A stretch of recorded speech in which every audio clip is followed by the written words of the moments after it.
Okay, everybody, we're now going to talk a little bit about Joe Rogan hits back after criticism from the view of a dragon believer.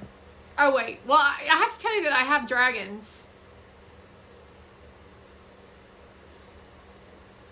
I actually have dragons, so I believe in dragons, and dragons are real. And there's a couple kinds of dragons. There's the actual dragons that fly around and stuff. And I am the queen of dragons, so I will just say that. I love my dragons. They're so sweet.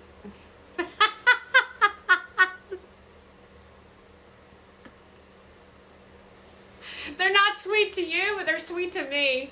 Unless the kids are around. They like the kids too. Anyway, we're going through some issues now. Hold on. We're doing a little shaky. It's okay. Don't worry about them.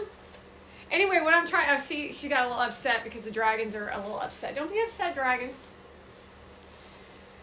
Calm down. I might have to take a break. Hold on. Okay, so then we want to talk a moment about the other kind of dragon, which actually I made a long time ago. There was a version of women called a dragon Bitcoin. Instead of saying BITCH, I coined the term dragon Bitcoin instead of dragon bitch. So dragon bitch, I actually turn into a dragon bitch sometimes because I get furious, but that's a different kind of dragon bitch because it's in defense of my life. Although some women like Joy Behar are just dragon bitches. They literally are. They're just nasty fucking women. We're going through some, I don't know what we're going through. I'm like kind of shaking a little, but I feel okay.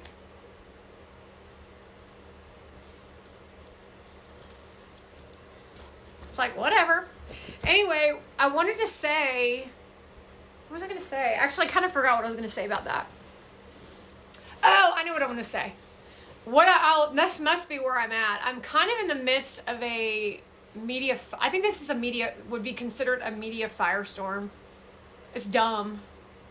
So Joy Behar loves to instigate a buzz factor, which is her talking shit about Joe Rogan and Elon Musk. And then everybody gets bent out of shape because she's a fucking gaslighter. So all she has to do is open her mouth and everybody gets fucking aggravated and pissed off. And I'm trying to stay calm.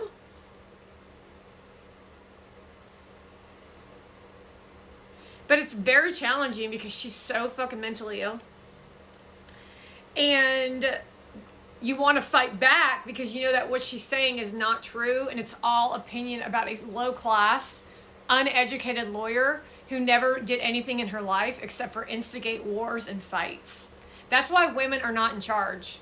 See, what women want to do is they want to be in charge, not to do what I do, which is really take a look at the concerns of what's going on in people's lives and then figure out how we all can see.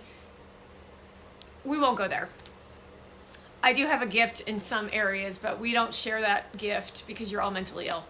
And the women of what Kristen Cavallari is up to or The View take it and use it as weapons. So it would be like them having a breakthrough on abusing you and then figuring out new ways how to abuse you. And then the man just stands there with a diamond ring on the finger and says, I love you, babe, to instigate more anger and disrespect. So they all expect to be taught how to be good people, but they never initiate what it means to actually be a good person because they just want shit for free in their life. And the men, like Gary Vaynerchuk, get them on Pix 11 for a monthly segment where Pix 11 agrees to have a Persian on the show where then everybody shows up at her eat clean parties while nobody says anything about it.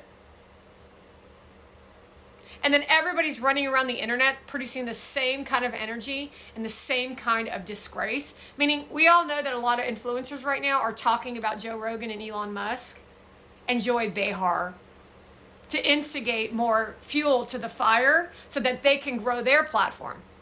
People don't really care what people have an opinion when it comes to Joe Rogan and Elon Musk in association to Joy Behar.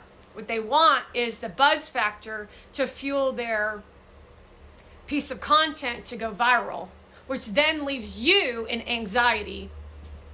Where then you talk like this, and that's all you know how to create conversation when you meet people, is to talk like a baby or to tiptoe around topics that are normal topics that you would have, because they're intimidating you, because it's just strange. And then you can't tell the younger generation that what they're doing is strange, because they don't want to take a look at themselves and what doesn't work in life as a whole, because all they can see is what Hillary Clinton and what Joy Behar and what Hadley and what Charli D'Amelio tells them, or the MSNBC or the NBC or the CBS's. So everybody's like wanting to have attention, but it's like unregulated attention, and it's like over the top explanation of opinion.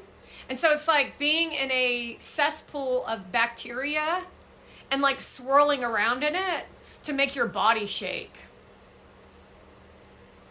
I would say it's like a little ball with spikes on it, and it's like spinning. Oh, you know what? It kind of like one of that game of on Harry Potter, but it's got like spikes on all levels, and then it just spins around and like chops people up.